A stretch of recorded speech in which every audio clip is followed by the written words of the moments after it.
Let's check it out. At CASTEM, there's an advisory committee where students get together with the principal to share ideas for new classes or groups. I really feel like I have a voice here at CASTEM because I've been picked to be part of a superintendent meeting. And I talked to the superintendent about our school and about what improvements we could have. And when it comes to talking to the principal and the staff, they are they listen to us. I felt like a lot of students here really enjoyed that kind of environment to be able to have their voice spoken and people that really understand it. Here at CASTEM, we take learning pretty seriously. That's why we do PBLs, so we can prepare students for real-world challenges and problems. I really enjoy CAS and I really enjoy the opportunities and the social impact. My favorite part would be the PBLs because we get to look at the countries and problems and we get to solve it in our own different kind of way. And it's pretty cool seeing how everyone can get their own ideas and solutions and build prototypes. It's really cool for me. Did you know CAS students earn up to 2 years of college credit and industry certifications? Robotics and engineering are only a couple of the hands-on opportunities at CASTEM. Honestly, I love everything about CAS because usually in normal high school or my old middle school, we do the same thing every day. But here in CAS, we do different things. And most of the stuff are hands-on activities, and I love hands-on activities because it engages the student and it makes us be able to learn more. At a normal high school, you might see people putting books in these, but instead, we're issued Chromebooks. In robotics class, we learn about putting our robots together and what we could do to our PBLs. So we could use parts from there. My last PBL, we implemented them and I put it into my project. So I got parts and I made different things for sewers and stuff like that to help the planet. So we were figuring out new ways. So they help us implement that. I feel like CAS really prepares you for life because in other schools you would just go to reading, writing, math class, regular stuff, but in here you kind of relate to reality and it can really get you prepared for when you get actually in the workforce or you actually get out in life. When I tell other students or from people from other schools how the CAS experience is like, I like to tell them about what we have and what we do and what we learn and the fun experiences we have in the school and all the kind of stuff we can learn and really experience and how we learn through PBLs and professionals and teaching moments and how we go out and actually get to experience careers and stuff like that. Well, that's our tour for CASTEM. I hope you enjoyed. Later.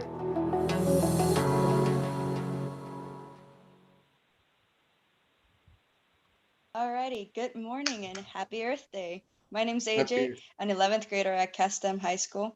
Welcome to our CASTEM Renewable Energy Summit. Here at CASTEM, we tackle real-world projects designed by local experts.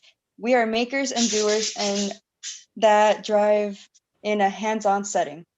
We love to build things and we enjoy a challenge. Hello, good morning. My name is Alberto Alvarez, an 11th grader at CASTEM High School. Today we are going to learn more about renewable energy in our community, its implementation for environmental protection, as well as explore career opportunities in the field. We're extremely grateful to be joined by our expert panelists, Mr. Kevin Chavez, Sales Operations Manager, HOLT Renewables. From the City of San Antonio, Office of Sustainability, Ms. Manera DeFay, Climate Program Manager, and Ms. Harley Hubbard, Transportation Manager. And to kick off this live event, Mr. Wayne Callender, Senior Manager, Solar Storage, CPS Energy. Mr. Callender, CPS Energy is the nation's largest public power company. How does it utilize renewable energy? So renewable energy makes up a very big chunk of our capacity.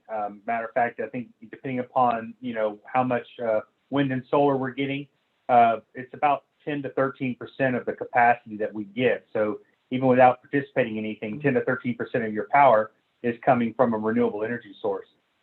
We are probably number 2 in the state of Texas for the amount of solar that we have. We have over half a gigawatt of solar, and we have over a gigawatt of wind. In addition, my job, we just recently put in a 10 megawatt hour battery and a 5 megawatt hour solar that we actually own out here at the near Southwest Research on the west side of San Antonio. So we are very committed to using renewable energy. In addition to that, we have quite a few programs related to solar rebates. So we've been encouraging individual customers to put solar on their homes for a number of years. Been doing so. I think we've been a leader in that. And we also have several EV rebates. I know some of the folks might talk about EVs later on, but we've implemented several new programs that rebate chargers and things of that nature. And we're not just even though we have a lot of solar, we have a lot of wind, we're not resting on our laurels. If you may or may not have heard, we have what's out there right now called the Flex Power Bundle. And in that part of that bundle, we are looking to get about 900 megawatts more. So we're basically going to almost triple our solar capacity in the next few years. The idea being that we have several older plants, conventional thermal units that are retiring, and therefore we're going to replace them with those solar plants. So y'all are very lucky to be living in a utility that, in a service territory of utility that's very strict, very future focused. That's what our Flex Power Bundle, our Flex Path is all about. In addition, I just want to indicate that there's also, from a jobs perspective, there's a lot of renewable jobs around here. I mean, there's obviously what I do, but the key thing is, we have several solar companies that, have offices here in San Antonio. We have Mission Solar that produces panels. So my point is, y'all are very well positioned in San Antonio and in Central Texas to move into the renewable industry. So be happy to answer any questions y'all might have later on down the road. Thank you.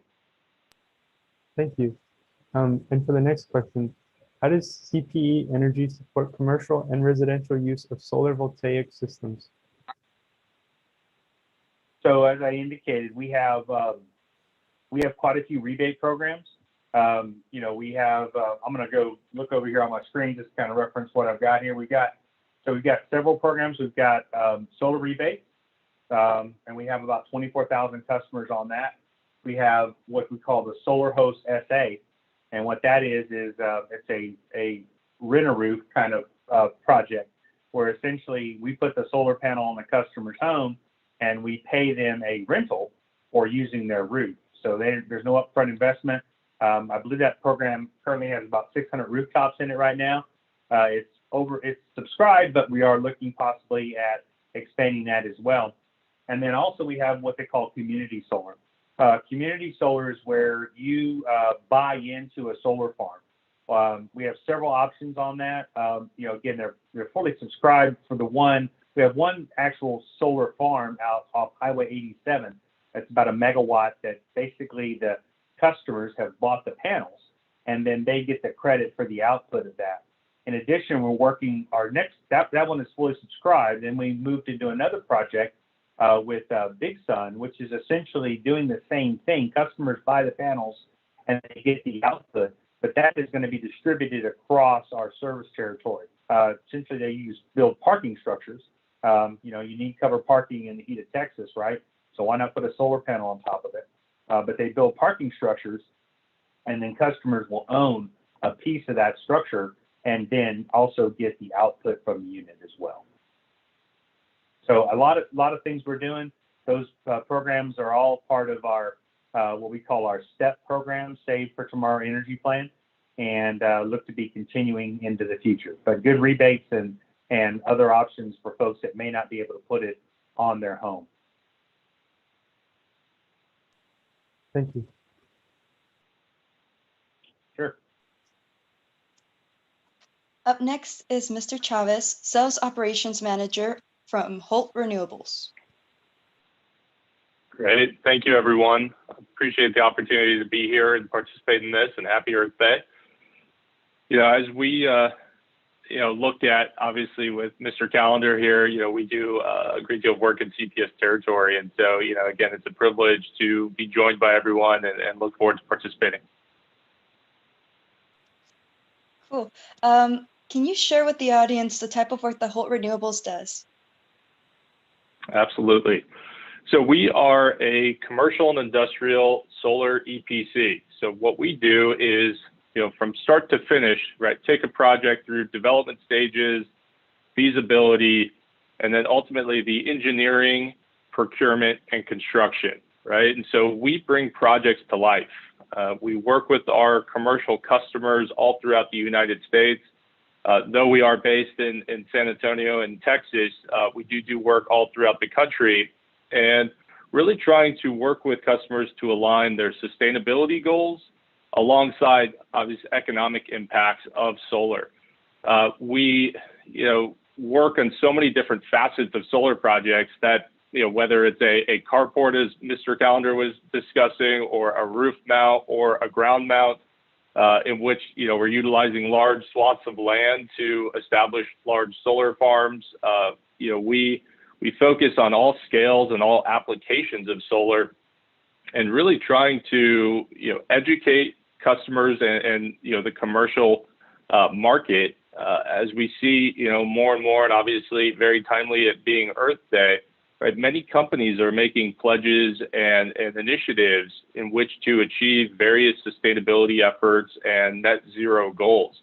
One of our customers happens to be Toyota, that by 2050, Toyota intends on being net zero, part of their mission and charter as an organization. And we work to establish these solar projects to satisfy those goals, but also appease their customers and their ambitious goals to promote a more healthy Earth.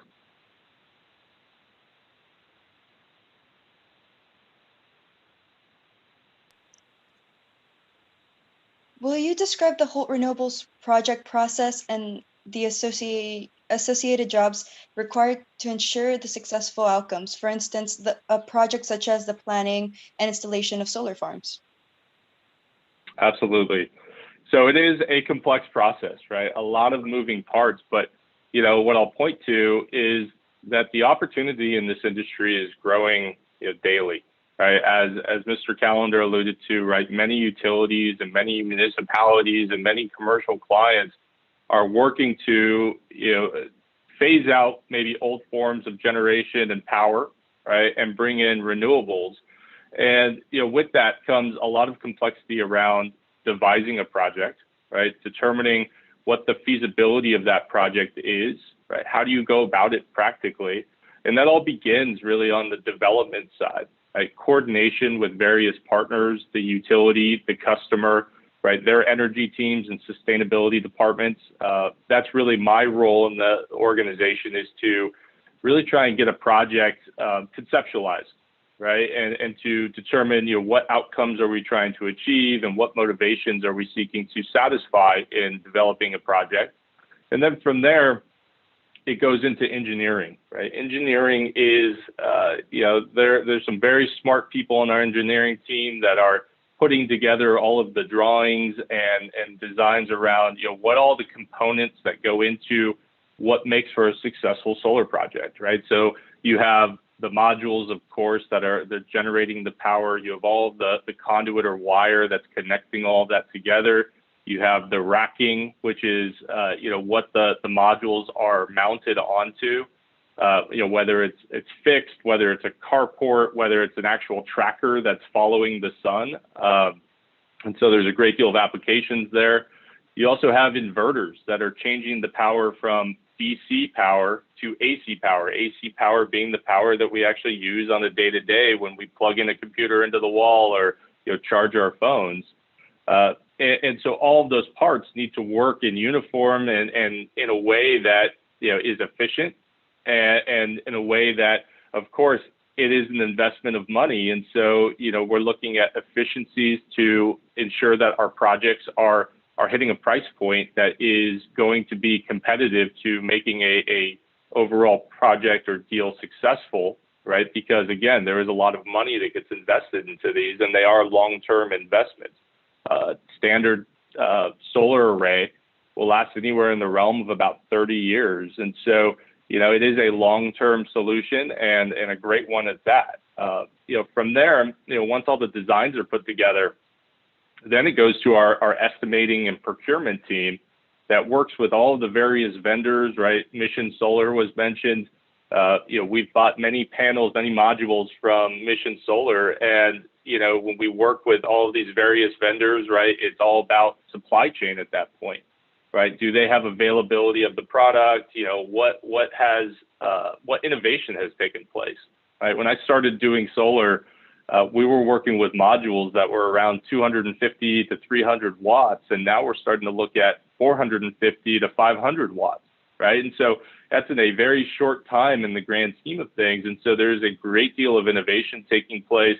And Mr. Callender mentioned batteries, right? Really the new era of where we see renewables going, in that, not only can you generate power, but you can also store that power to be able to, discharge at very specific times and create resiliency of the grid and various operations.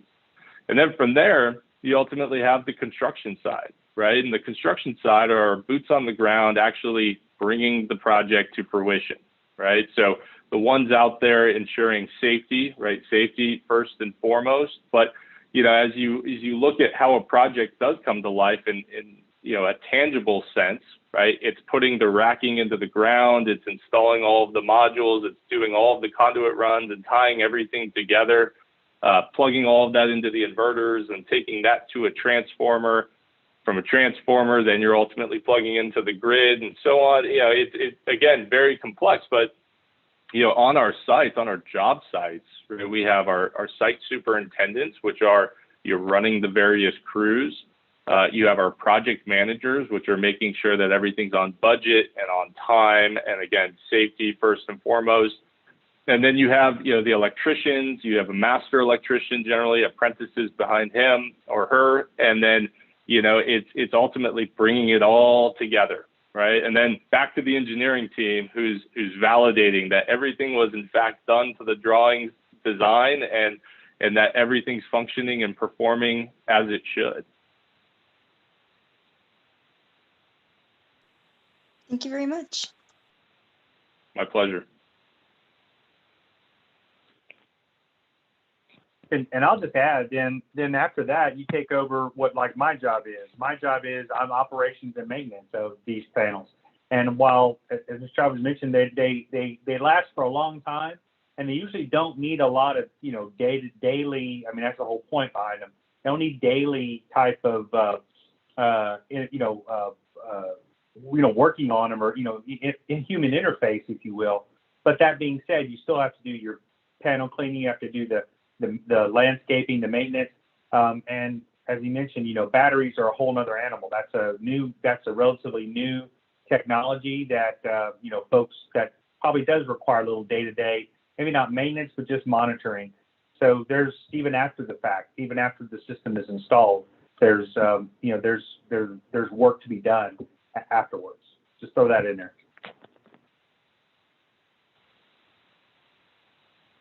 No, that's a great point. And you're absolutely right. I mean, it is interesting, right? Everyone asks, what are the risks of solar, right? And of course, here in Texas, it's hail, right? It comes up every single time. But, ultimately, these are pretty self-sufficient generating assets. And it's pretty neat to, be able to say, hey, as long as it rains, you're pretty good, right? The soiling and the dirt gathering on the panels, the rain will take care of a lot of that. But absolutely cleaning, yeah, fair enough. But, cleaning and again, some maintenance here and there, but they are very stable and great assets.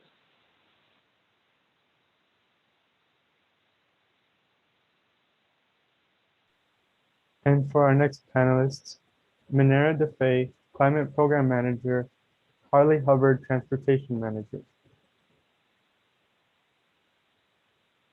So, levels of air pollution in San Antonio have been measured higher than allowed by federal clean air standards.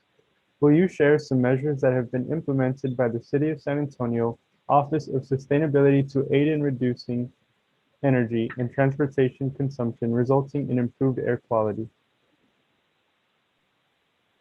Everyone. Yeah, my name is Harley. I am the Sustainable Transportation Manager at the City of San Antonio Office of Sustainability. You were absolutely correct. According to the Environmental Protection Agency, we are what's known as in non-attainment for ozone. So we have more ozone in our atmosphere than is currently allowed. We reached that marker in, I believe, 2018. And we had until 2020 to get back into attainment, and I don't believe those numbers are finalized yet. But yes, air quality in San Antonio is very important. We also have one of the highest rates of childhood asthma in the country. Texas as a whole has very high rates of childhood asthma, and San Antonio is one of the worst cities in Texas for childhood asthma. So we do have a lot of initiatives to improve air quality, specifically transportation, because transportation does produce a good amount of not only our greenhouse gas emissions, but ozone emissions as well. One of the first things we have is an anti-idling policy. We made that a few years back. I want to say it's been a while. And that encourages vehicle owners not to idle their vehicles. And idling is just when you leave your car on in the parking lot and you're not really moving or doing anything. So we have an anti-idling policy. Also, the San Antonio Metro Health District has an ozone attainment office, and their entire job is based on getting it back into attainment and working more on ozone. We also do a lot of work. I specifically do work on reducing energy needs for transportation, like a lot of electrification work. So we like to encourage people to choose electric vehicles when they buy a new car. There are some obstacles to electric vehicle ownership. For example, most electric vehicle owners in San Antonio have a EV charger in their garage, but that's not really an equitable solution for everyone. Not everyone who would drive an electric vehicle has a garage, has a driveway, has the electric capacity to install that easily. So we are currently working with a company called Blink Charging to install more publicly accessible electric vehicle chargers throughout San Antonio. Kind of like you drive around and you see lots of publicly accessible gas stations. There will also be publicly accessible electric vehicle chargers at City of San Antonio properties. That's one of the big things we do. We also work closely with our transportation department on what we call transportation demand management to reduce energy from transportation. And that's encouraging people to do take advantage of opportunities to not drive their individual vehicle to get from point A to point B. So that makes it easier for people to take the bus. It's safer for pedestrians to walk. It's safer for cyclists to ride in the street, as opposed to having to, get in your Ford F-150 to go just a few miles down the road. So that's just a little bit of what we have going on. And I will add to that on the buildings and the municipal side. I'm Mina Desi. I'm the Climate Program Manager for the City of San Antonio Office of Sustainability. And my work is more community centered. So I work a lot with outside partners, with really anybody that wants to learn more about sustainability and generally climate. So two things that we have going on that are super cool are the Energy Efficiency Fund, which is the only one in the state of Texas. And that one was established in 2011 through seed funding. So what we did is we got this funding and we started retrofitting some of our municipal buildings. And these municipal buildings, once they were retrofitted, they had savings, energy savings. So what we've been doing since 2011 is taking those savings from the retrofits and putting them back into the fund so that we can make additional retrofits and continue saving energy in this way. So from 2011, when we started, to 2019, we have completed a total of 414 projects, saving us about $1.6 million. And our energy reduction has been about 13.2%. And in terms of CO2 emissions, which is what directly connects us to that air quality piece, is that we have reduced about 58,000 metric tons. And this is just from the retrofits that we have done through the Energy Efficiency Fund. And it is something that we plan on continuing. And again, this is for all of our municipal facilities. So that includes our administrative buildings, but it also includes libraries, park centers, senior centers, and everything else. Another really cool program that we have on the municipal side is our energy benchmarking report, which was just released about 2 weeks ago, and it is for 2019. And it tells kind of tells the public, it's a report on all of our municipal buildings, again, just showing how much energy they're using and how efficient they are. We do have the report available on our website if you're interested in looking at it. And the purpose of benchmarking is that we have the ability to find hidden problems. We can compare with other peers in other cities as well as within our own city to see if we're being as efficient as possible. We can also realize savings from reduced energy and water use, and we can prioritize the energy actions that make the most sense and potentially give us the most bang for our buck. So this is, again, published on our website, and we're hoping that this is an example of what other big operators in San Antonio can do. So other big businesses and multifamily buildings, so they can also start benchmarking and realizing savings not only monetarily, but also on energy. If I could just add one more point, Nina mentioned our website. We will share our website and all of our social media handles at the end. But if you're ever wondering what the Office of Sustainability is up to, you can go on our website and look at the Climate Action and Adaptation Plan. We passed that a few years ago, and it has a ton of community and municipal strategies to improve our air quality. And there's just a nice breakdown of exactly what we're going to do for transportation, exactly what we're going to do for, purchasing. There's stuff about biodiversity. There's stuff about urban gardening in there. So if you want to kind of learn some more details on what exactly is going on, that document's also available on our website. Thank you. And the next question, the citizens of San Antonio appreciate opportunities to exercise their voice and be involved in the decisions made to improve the city. How can citizens become involved in resolving the city's sustainability issues? Here is where I share our slide with all of our information. Let me bring that up. Here we go. I hope everyone can see it. So these are all of our social media handles as well as our website here on the top. And then to the right here, this is our sustainability dashboard, which includes a lot of the same information, but it's a little bit more interactive. So you can go in there and, for example, we just released our 2019 greenhouse gas inventory. So while you can go to our website and view the report, you can go on our dashboard and kind of interact with the data to learn a little bit more about it. So I think the simpler way of connecting with us is going to be through any of these channels.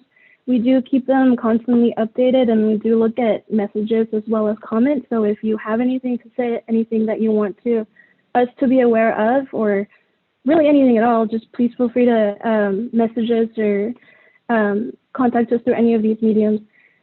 The other program that I do want to share with you guys, and I'll leave this up if you want to write it down, but we have a recently passed engagement and communications initiative. And this one is to really kind of spread the word about what we're doing, but also help us in educating our population in San Antonio about what climate change is and about what we're trying to do to make San Antonio a more healthy and sustainable place. And as part of our communications initiative, we are offering mini grants to grassroots organizations, community service providers, mutual aid networks, and any other community-led or community-centered organization that will help us connect with those that we haven't connected with in the past. And in our case, this is frontline communities, and that includes people of color, it includes low-income people, it also includes the elderly, children, and of course, people with disabilities. So because we haven't often heard from these communities, this is specifically to help us connect with them and understand what their priorities are, as well as what their understanding of climate change is, so that we can better prioritize our strategies, but also put out the correct communications that really speak to people and are not, overly cumbersome or wordy or, academic. We really want to make sure that it's accessible to everybody.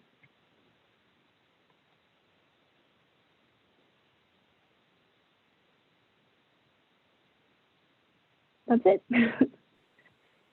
Thank you for your responses. And we have an additional question for Mr. Calendar.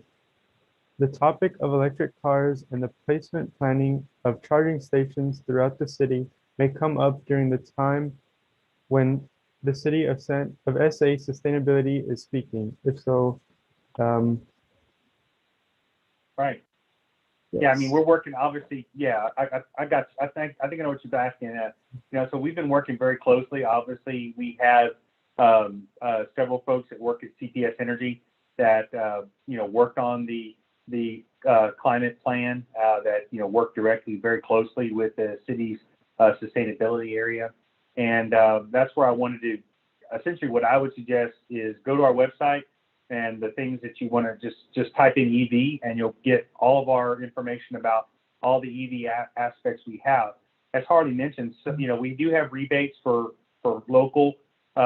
We do have rebates for chargers, you know, at on-prem for the customer. However, we do have some other charging options.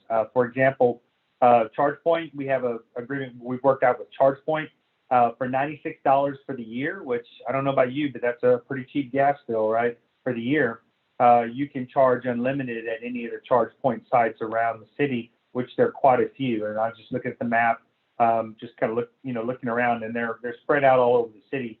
As Harley mentioned, they have the city's also working with electric chargers as well. So in addition, if you don't want to sign up for the 96, you don't know when you're going to charge. Depending upon the time you charge, there's a certain fee. So what we're doing is, you know, like we are helping and I think working hand in hand with the city to ensure that, you know, things like EVs are something that is promoted here in San Antonio. In addition, you know, we are committed to a lower carbon footprint for all of our generation, for the generation fleet that we have. And, you know, we're still working on those goals, but those are goals that we're working toward, you know, thus our big commitment. I mean, I think you're going to find that we have one of the, you know, you happen to live in a city that has a utility that has one of the biggest, you know, zero carbon commitments around. So anyway, so those are some of the things that we're doing to support it with programs that we've rolled out. Thank you. Now, if we can have, if any students have questions, if they could put them in the chat so they can be directed to the panelists. Yes, Sean had a question. Do y'all know what percentage of renewable energy San Antonio is using out of all energy sources? Yeah, I mean, I think I mentioned that before, but I think it's around 10 to 13% is roughly where our energy is, you know, I think renewable energy sources. I'd have to double check those numbers, but I believe that was the last case that we have. So it's a good chunk. I mean, that's a good percentage, especially if you look at other utilities. And but you know, the other piece of it is you consider when we also look at how much power we get from nuclear. Again, that goes back to a carbon neutral, carbon free type of generation resource. So I think when you look at it, I think we have quite a few big chunk of our power supply is carbon neutral. So it's not, but from the renewable sources, probably around 10 to 13%.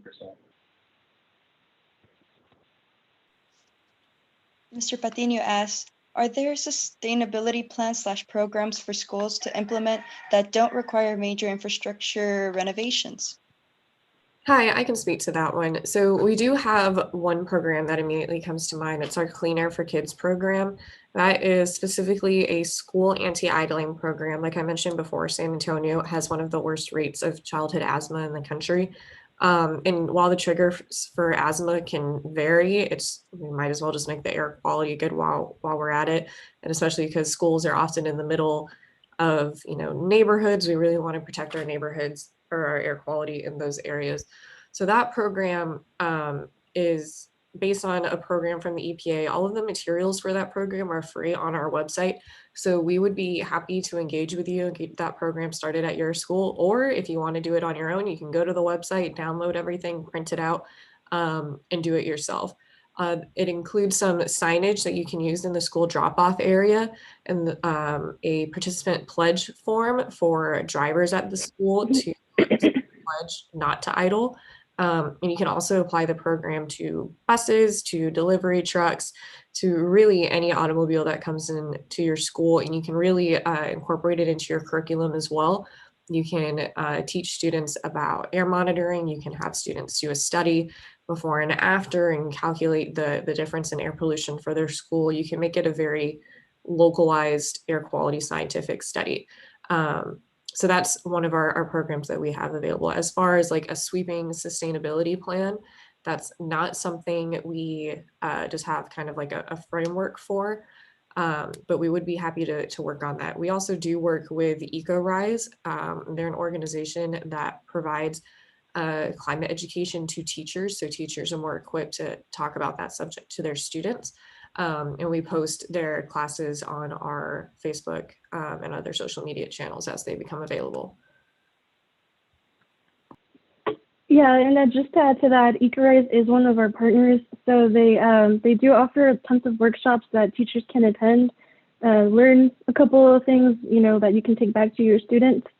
And also, we do have the Mayor's Council, the Mayor's Youth Council.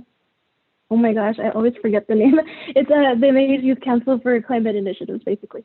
And there is a current cohort going on right now. They actually do have a panel going on this afternoon on the KLRN Facebook page, and they're going to be talking about their projects and what they're doing this year, and then the reasons why they joined, etc. But if anybody here is interested in joining that council, the applications will be released next year. So we will put it out in all of our social media and all of our communications, but it's definitely a really cool opportunity if you're interested in environmental work or working in sustainability. Christian asks. You know, I would also, sorry. I want to add to that real quick about the, infrastructure in the schools. I want to make it real clear that, we have our, like I mentioned before, our Save Tomorrow Energy program that is where we have not only solar rebates, but we also have rebates as schools put in, more energy efficient technology. Again, that requires infrastructure. However, I did mention, we have some of the roofless solar programs, community solar programs that school districts are participating in. But more importantly, one thing I think we need to mention is that doesn't require really any infrastructure up front is our demand response programs. We have, if you're familiar, we unfortunately last, couple of times we've asked for conservation, things of that nature. So what we do is we work with the schools, and essentially when we think that the peak demand is going to occur during the summer, we work with the schools. They can lower that demand at certain times, and they are a big participant of that. In turn, there's really not an infrastructure they have to do. I mean, to some degree, they already have that infrastructure in place, but that has, in turn, we've then paid them for that reduction in load. So I think that's another key program that we need to think about as well, that we are working to that schools can participate in. Thank you very much. Christian asks, what fields should kids go into now to possibly help out in the future? I'd like to start with that one. So I think it's great that you guys are interested in this at this age. When I was in high school, I knew what sustainability was, but I definitely didn't know what job opportunities were out there for sustainability. So I actually have a zoology degree. So my background is in like the hard sciences. I did like dissections and was in a lab all day. And then I pursued a master's degree in environmental sustainability and natural resource management. And that master's was very public policy based, was basically kind of like, how do you introduce sustainability to people? How do you run a city in a sustainable manner? How do people react to sustainability policies? And now I'm pursuing a master's of business administration because I do coordinate a lot of public-private partnerships. And that means that I work for the city, which is a public entity, but I work with private companies, like I said, blank charging, and I maintain the relationships between the public entity of the city and private companies that we contract to provide us services. So you learn more and more every day. So all that to say, you can pursue whatever you want really, and end up where you want to go. I ended up in my dream job, but it's a dream job I didn't know existed until like 2 years before I landed here. So you can pursue anything you want as long as it's something that you're passionate about and something that you think you can tie into. That being said, I do think y'all are going to be the first ones that have degree programs specifically built towards sustainability, which is why like myself and Mina had like such roundabout paths, because like that path wasn't forged yet. It's kind of hard to end up here in a linear way because there wasn't a, like a public sustainability bachelor's degree. You kind of had to guess and squish it into what you wanted if you even knew these jobs existed. So like we discussed earlier, there are a lot of opportunities in sustainability. You can look at project management, you can look at renewable energy, you can look at writing policy, you can look at community engagement, you can focus on transportation, you can focus on energy, you can focus on people. So I think you could really apply all sorts of degrees. I think you could apply a political science degree. You could apply an environmental engineering degree. Our supervisor, Julia Murphy, is an urban planner by trade. So it'll be fun to see how you guys, because you can start so early and start on quote unquote the right path and kind of do it more linearly, how much you can achieve in the time that we were still trying to navigate it. And I'll jump in there as well. Oh, sorry. Yeah, so if we look at the actual development of projects, right, my background's finance, right? A lot of investment, again, goes into solar energy and renewables in general. And so, my finance background has lended itself well to the development of projects, but then our engineering team, almost all electrical engineers, most of them started actually in the semiconductor space, and then moved into modules and then actual project engineering, construction management. So our project managers and site superintendents, and then a lot of trade schools as well when it comes to electricians and structural engineers and structural labor force, right? All of those apply in terms of bringing a project to life. And I was just going to add, because Harley called me out, but I have a bachelor's degree in international business management, and I have a master's in geography with a concentration on urban sustainability. So for me, the path was a lot more towards the softer sciences, like implementing some of that sociology and just more so equity-based. So it's all to say that whatever you're interested in there is something available for you in sustainability, because it is such a, it involves every aspect of what we're doing within our daily lives and business. So whatever it is that you choose to study, it will connect to sustainability somehow if that's what you want to do. So as we're all telling, what we got our degrees in, I'm a math degree with a business, double major in business and math, right? So I've been with the company for 27 years. Started in the race department, worked throughout different areas. So never kind of envisioned I'd probably end up where I am today. And so the key thing I'll tell you is, as Harley mentioned, you guys are on the right path, and y'all, what y'all can accomplish because you're already going to be, focused on that.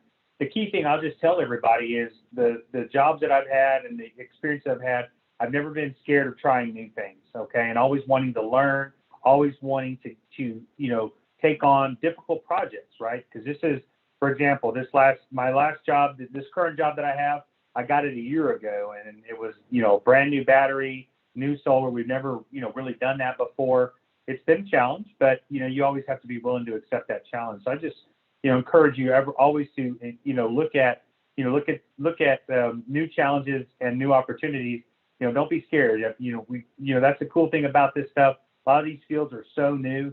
When people say they're experts in them, be careful, because their fields aren't old enough to be experts in them anymore. So you guys are going to be the experts. And the other key thing, as I mentioned before, is, with Mr. Chavez's company, HOLT, there's also a lot of companies around. So look, and what CPS is doing is trying to promote internships and things of that nature.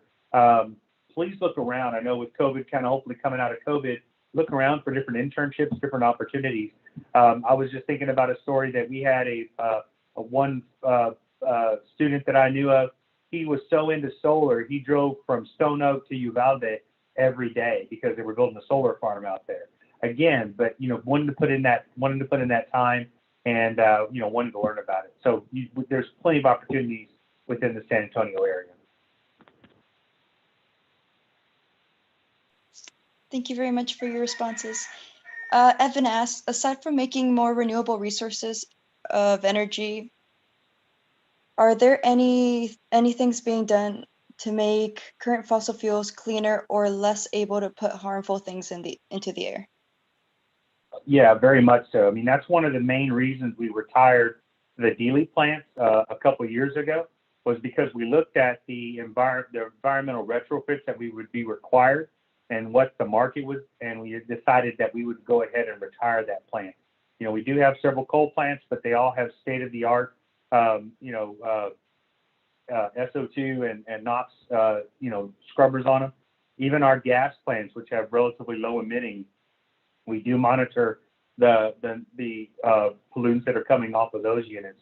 So not only do we realize that thermal generation, renewables quite aren't there yet, but so there is that need for thermal generation. The thermal generation we do have, we are very much environmentally focused. I know our environmental director very well, and they keep a very close eye over all those emissions and things of that nature that are coming out of our power plants. So the answer is yes, we're doing what we can to ensure that our emissions are monitored and are as low as possible. Our final question is asked by Sitlali. Have any of you noticed an increase or decrease in carbon footprint percentages since you started working? I'll take that question. We recently concluded the 2019 greenhouse gas inventory, which it is posted on our website if you'd like to go and take a look. From 2016 to 2019, there was only a very, very small reduction, about 0.2%. However, there was a reduction in per capita greenhouse gas, about 4%. And so that's really important to note because that means that we are doing our part, that we are using less energy. But I would like to mention that the reason why we had an overall reduction was because of CPS and then bringing more of those renewable energy sources into their energy mix. So we are on the right track in the way that we are decreasing our usage, but we definitely have a bit of a ways to go. So if you are able to consume less energy, that's great, but we also need to get everyone on board with that, right? Like companies, the city, everybody needs to be on board in order to reduce our consumption. And that also includes people that are moving to San Antonio. As many of you know, we are constantly increasing our population and we're projected to increase it even more in the coming years. So just like we have that culture around water conservation due to our aquifer, which is a really awesome source that we have here, we need to have that same mentality and same practice with energy conservation so that when people move to San Antonio, they come in and they're instantly in that culture of, we conserve our resources. We use less energy, we use less water when there's, stage 1, stage 2 SAWS announcements. We listen to them and we protect our resources basically. Yeah, I'll piggyback on that, right? So it does take a very measured approach from everyone, right? So that's us as individuals, it's the cities, it's the utilities, companies, right? And I can speak to, the various clients that I work with throughout the nation that there has definitely been a momentum building towards a greener approach to business and to, again, satisfying, what the market and the consumers want from these companies. And you definitely see, some big names really stepping up and leading the charge. And, of course, we all hope to see that concerted effort as more and more start to make it a priority.